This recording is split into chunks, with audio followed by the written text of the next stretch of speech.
Hello बच्चों, welcome to physics वाला। So question में पूछा गया block is placed on an inclined plane as shown in the figure. What was be the frictional force between block and incline if the block is not to slide along the incline when the incline is accelerating to the right at 3 metre per second square. Take g is equal to 10 metre per second square and 37 sin 37 as 3/5। ठीक है। So basically क्या है, दे रखा है ये जो incline plane है ये इतनी एक्सेलरेशन से राइट में जा रहा है। तो वो क्या पूछ रहा है कि कितनी फ्रिक्शनल फोर्स एक्ट कर रही होगी सच दैट फ्रिक्शनल फोर्स पीछे की तरफ एक्ट कर रही होगी सच दैट कि ये एम स्लाइड नहीं कर रहा है, स्लाइड नहीं कर रहा है इस इंक्लाइन प्लेन पे। ठीक है। तो ये स्लाइड कब नहीं करेगा, ध्यान रखना, इंक्लाइन प्लेन पे कोई मास रखा है वो स्लाइड कब नहीं करेगा, जब ये भी उतनी एक्सेलरेशन से मूव कर रहा है जितने से ये इंक्लाइन प्लेन मूव कर रहा होगा। यानी ये ए भी सेम एक्सेलरेशन, यानी a is equal to minus sorry a is equal to 3 metre per second square की एक्सेलरेशन से मूव कर रहा होगा। ठीक है। तो दोनों के दोनों इतनी ही एक्सेलरेशन से मूव कर रहे होंगे। पहले तो हमें ये समझना है स्लाइड नहीं करने की कंडीशन क्या है ये। ठीक है। अच्छा, अब इक्वेशंस बना लेते हैं, बहुत ही सिंपल है। क्या इक्वेशन बनानी, मान लो ये मास है, ये इंक्लाइन प्लेन है। ठीक है। इसके ऊपर ये मास रखा हुआ है। ठीक है। तो इक्वेशंस क्या क्या बनेगी आपके पास, पहली तो एक बनेगी इसके वेट की। ठीक है। तो आप क्या करो, इस पे वेट की इक्वेशन दिखा दो, सॉरी वेट की डायरेक्शन आप दिखा दो। ठीक है। वेट एट वेट माने mg। ठीक है। स्मॉल mg एक्ट कर रहा होगा नीचे। एक और फोर्स इस पे लग रही होगी वो होगी नॉर्मल। ठीक है। एक और फोर्स कौन सी लग रही होगी इस पे, नॉर्मल। ठीक है। अच्छा, फ्रिक्शनल फोर्स कौन सी डायरेक्शन में लग रही है, इस डायरेक्शन में हमने देख लिया। तो हम क्या कर सकते हैं, इसके भी दो कंपोनेंट्स तोड़ देते हैं। ठीक है। एक इस डायरेक्शन में और एक इस डायरेक्शन में। चलो, अच्छा ये एंगल फ्रिक्शनल फोर्स वैसे यहाँ पे थी। ठीक है। तो ये एंगल 37 डिग्री है, 37 डिग्री। तो ये कितना हो जाएगा, एफ कॉस 37 डिग्री। और ये कितना हो जाएगा, एफ साइन 37 डिग्री। ठीक है। तो ये दो एंगल्स इसके हो जाएंगे, राइट। ठीक है। चलिए, अच्छा अभी एक और काम क्या कर सकते हैं, इस नॉर्मल के भी दो कंपोनेंट्स आप ब्रेक कर दीजिए। ये 37 डिग्री होगा बाय ज्योमेट्री, है ना। तो एक कंपोनेंट इसका आपको यहाँ पे मिल जाएगा, कितना कंपोनेंट होगा, वो होगा एन कॉस 37 डिग्री। और दूसरा कंपोनेंट होगा यहाँ पे एन साइन 37 डिग्री। तो ये दो कंपोनेंट आपको इसमें मिल जाएंगे।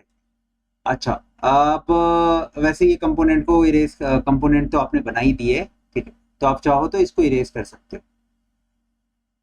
अब इसको कोई काम नहीं है, इसको आप इरेज कर दो।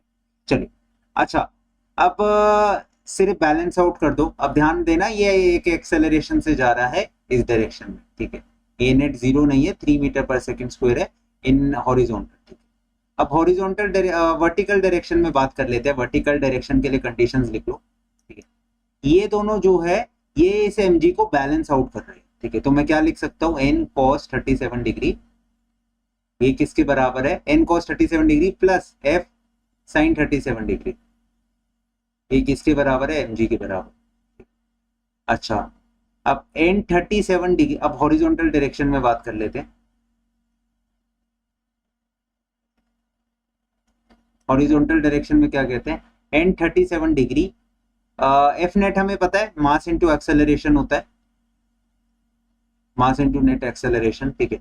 तो एफ नेट कितना हो जाएगा, n 37 degree, n sine of 37 degree minus F cos 37 degree.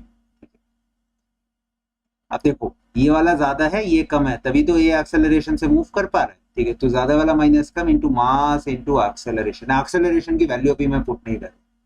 तो यहाँ पे जो है n cos 37 डिग्री आप निकाल लो, कितना आ जाएगा, mg minus F sine 37 degree.